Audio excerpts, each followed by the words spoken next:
this person right here released this, I don't know if we're gonna call it article, some have called it manifesto, we'll just say substack because that's the place it was released on, titled "When Must We Off Them? Evil Has Come to America."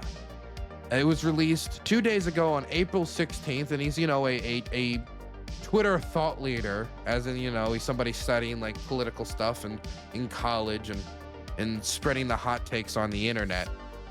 And he releases this article online, and we're going to read it in a moment.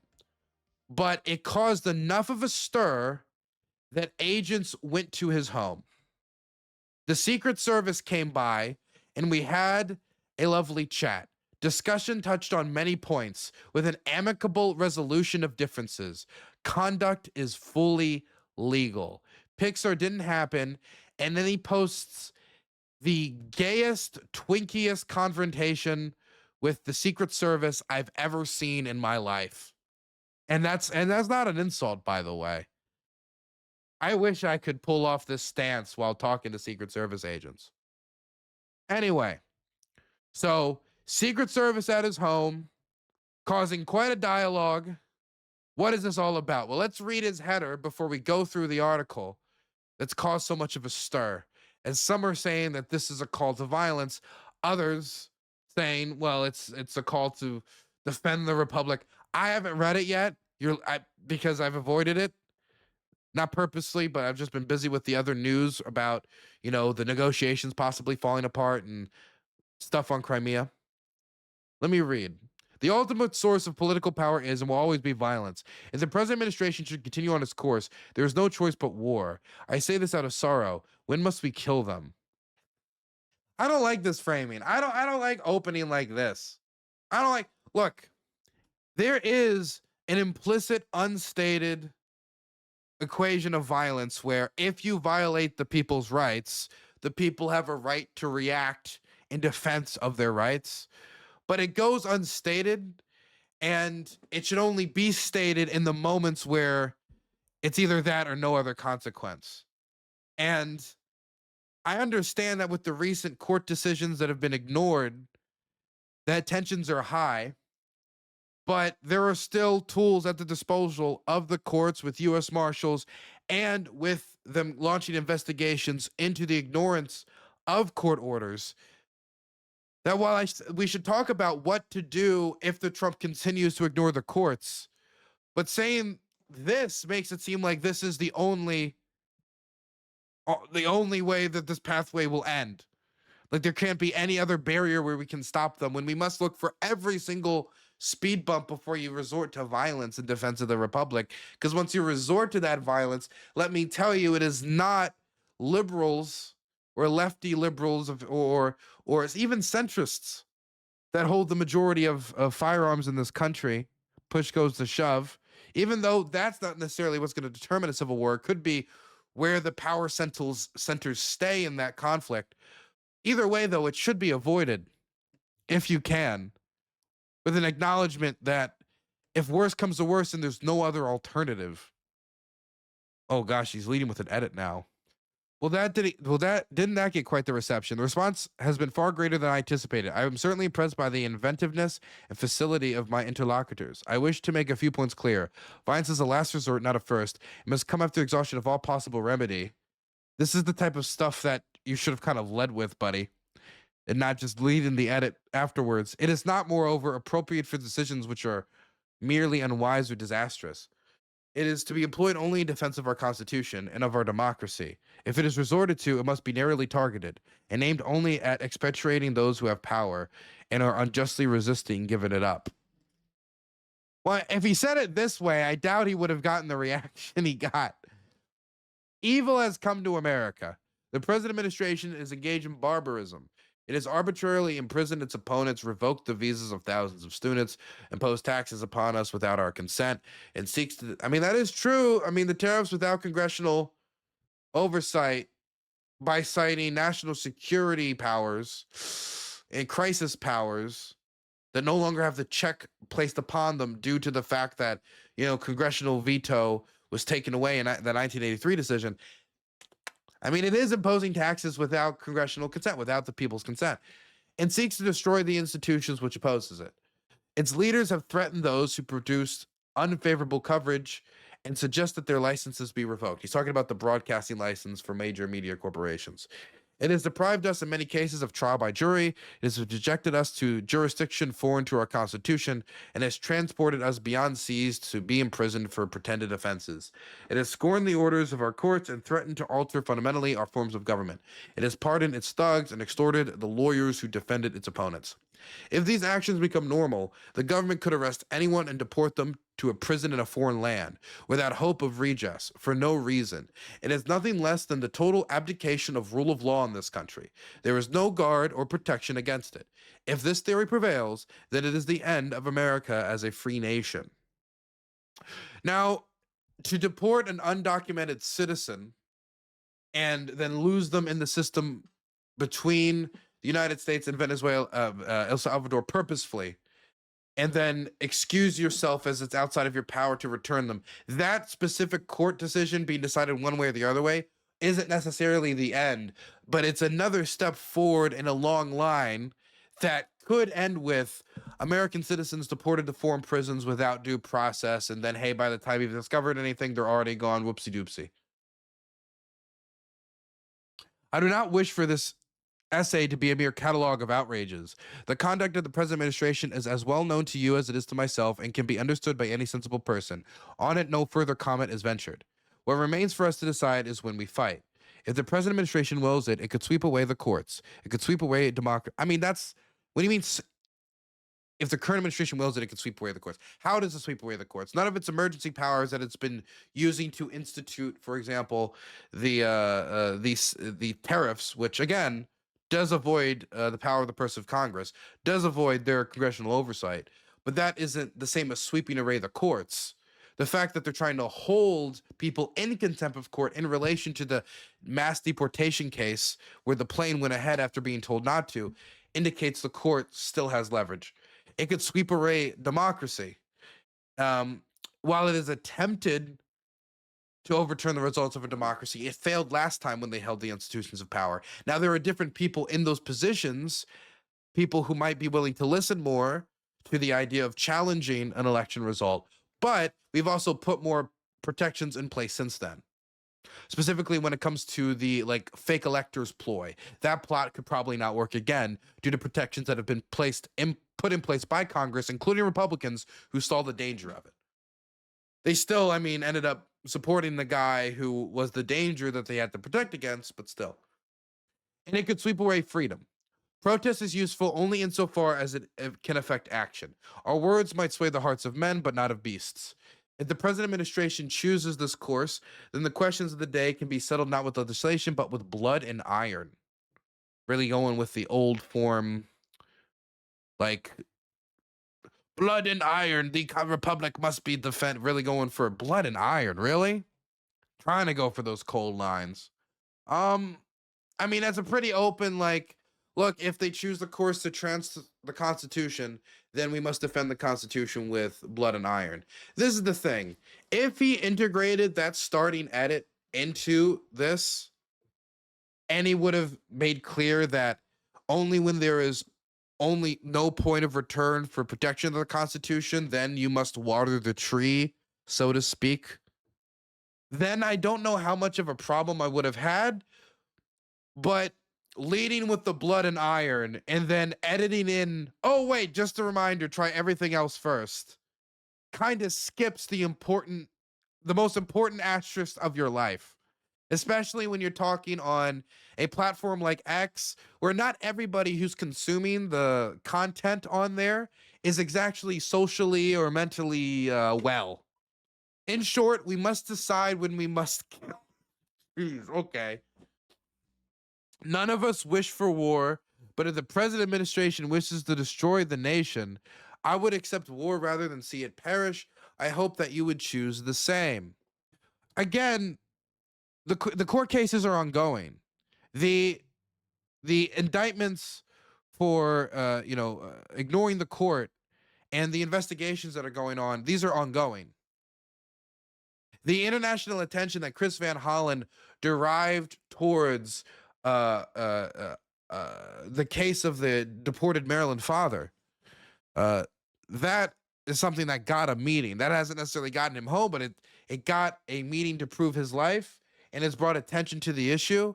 And it just shows other means and tools at our disposal as the Trump administration is losing the favor of the public, caving on the economy. Now, I'm not saying that you should never like dissuade violence in all cases and never be able to say that the republic must be defended, because if the case is either we have a republic or we let it die, then I'd rather die while there's still a republic. And I think a lot of other people, I mean, of course, would not rather die with a republic than see it perish, would like to see that republic passed on to their children. And so I'm not the only one who probably feels that they would want to put everything to defend America, because without a republic, it's no longer America as we know it. It's you can call it America, but it's like you're poking a corpse and turning it into a puppet. It's no longer the America, that is the ideal to strive for. It is to give up on the ideals. It is to give up on striving for improvement. It is to say that the system doesn't matter, our democracy doesn't matter, the republic doesn't matter. And of course, I think that should be something that you should fight against to the bitter end. But again, if you choose to pull the trigger before you absolutely need to, you might end up triggering the crisis that ends the very republic that you meant to defend. If we have legal recourses still available and we choose to fire a shot, and I'm saying we here very in a way that probably I shouldn't, but I'm just being blunt, then what? Then how much can we be portrayed as the aggressors while legal recourse was still available? As we talk so mightily about defending the courts, before the courts have even come to their decision, we're taking violent action. As we're talking so much about defending the republic, we're not waiting for the next election to try to reinstall the legislative branch as a check on power of the executive instead of just the courts. Because right now, that is the only body that is acting as a check on the chief executive. The legislative body has completely given up to the emergency state of the presidency, allowing him to use emergency powers on tariffs and all other areas of legislation to institute tariffs that normally would have to go through Congress, that the people would get a say. These are taxes without representation, one might put it as.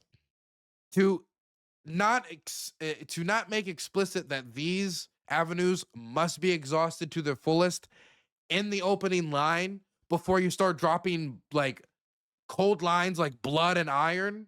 I mean, yeah, you're provoking a response. You're provoking a response for sure. But what to do? The rod of the present administration runs deeper than one man. The sacrifice of a hero is insufficient to save our nation. And that's also not going to. If you got rid of Trump, even if you the hero, if you got rid of Trump, then you just have Vance. I mean, that's essentially what he's saying, but I mean, how is that even heroic? You haven't really achieved anything.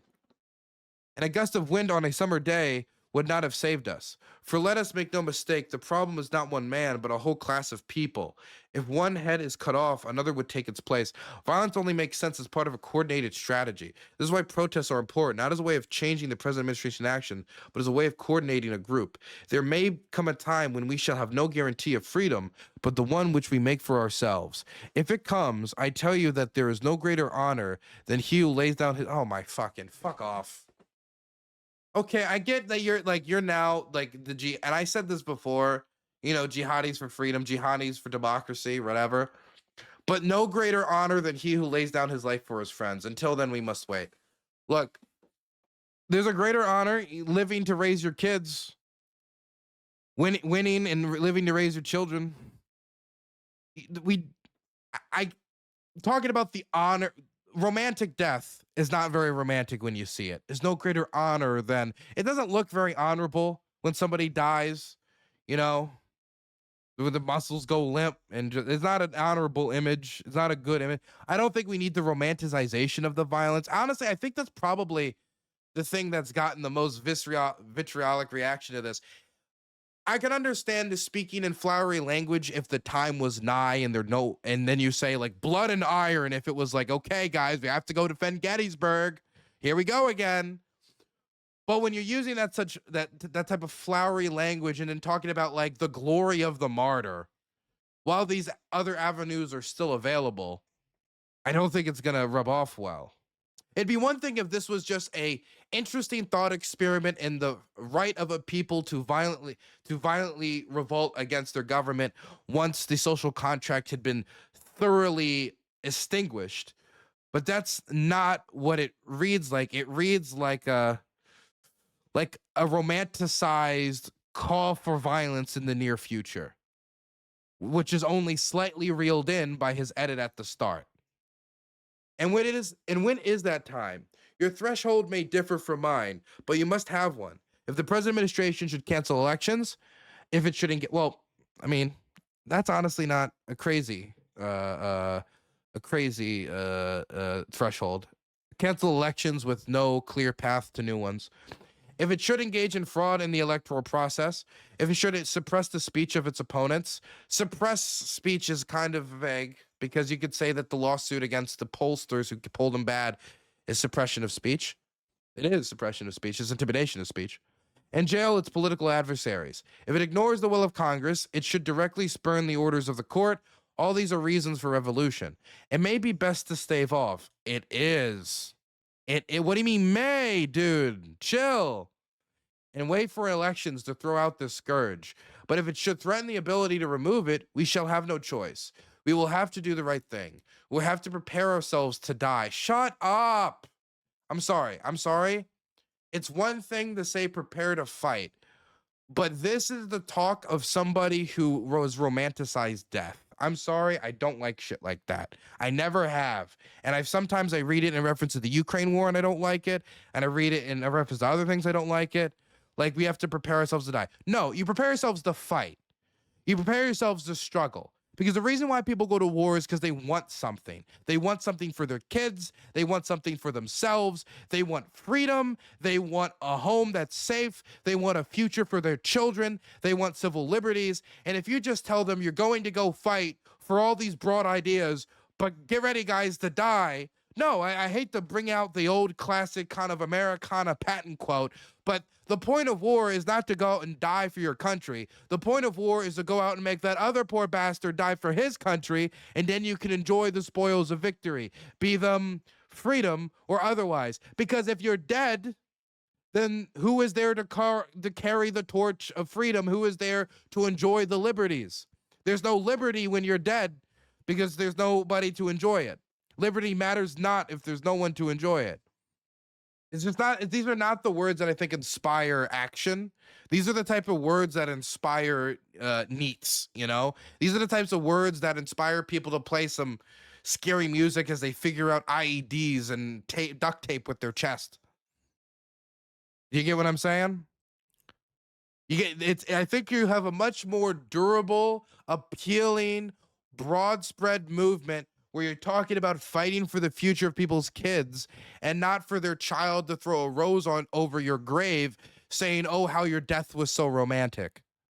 While we wait, we must not be like sheep to the slaughter. We cannot cooperate. We must hide those who are persecuted. We must foil the aims of their agents. The state and local governments which we control can litigate the actions of the present administration. Their policies can refuse to share information or be deputized to do the work of the evil ones. If war is politics by other means, then politics is war by other means. There can be no surrender. For surrender, God, okay, we're doing the, oh God, what's his name? We're doing the Clausewitz quotes, okay. There can be no surrender, for surrender means the oppression of us all. These are exceptional times. We have not faced such a threat in many years. I wish that it had not come.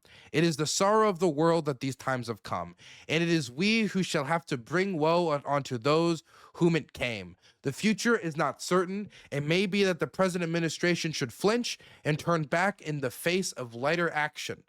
I fondly hope that may be the case, but if it comes, we must awaken from this ignorant dream. This evil will not pass without blood, sweat, toil, and tears. So harden your hearts and be prepared to die. Oh my God, that's your closing line?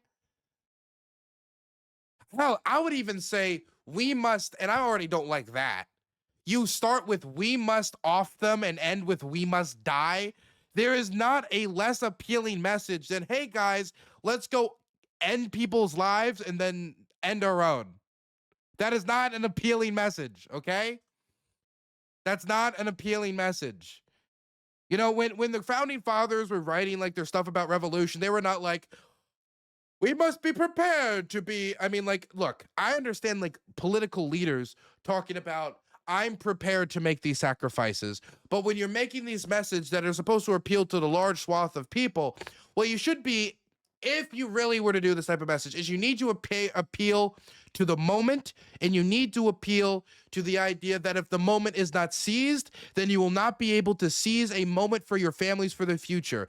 The moment of your daughter being able to get a good education where, you know, she's able to study things freely, a civil society for your children where they be able to have a vote and have an effect on their democracy, a nation where your child, if accused of a crime by somebody who has it out for them, will be able to have a jury of their peers review their case and not deported to some foreign prison camp. Basic liberty. Like, you got to talk about fighting for the moment of the future of your children, not like martyring yourself for the romantic ideas of this, but doing everything you can to preserve this. And I like just the romanticizing of death, I think, is silly. Romanticizing fighting is already hard enough, but at least that's easier because you can romanticize a man pushing a boulder up a hill towards a difficult goal. You know, you can at least romanticize the idea of the struggle of the human spirit for something greater. But there's there's not a lot of glory in going limp, your pupils dilating and fucking shitting yourself. Okay, it's not that cool. When must we off them? Evil has come to America.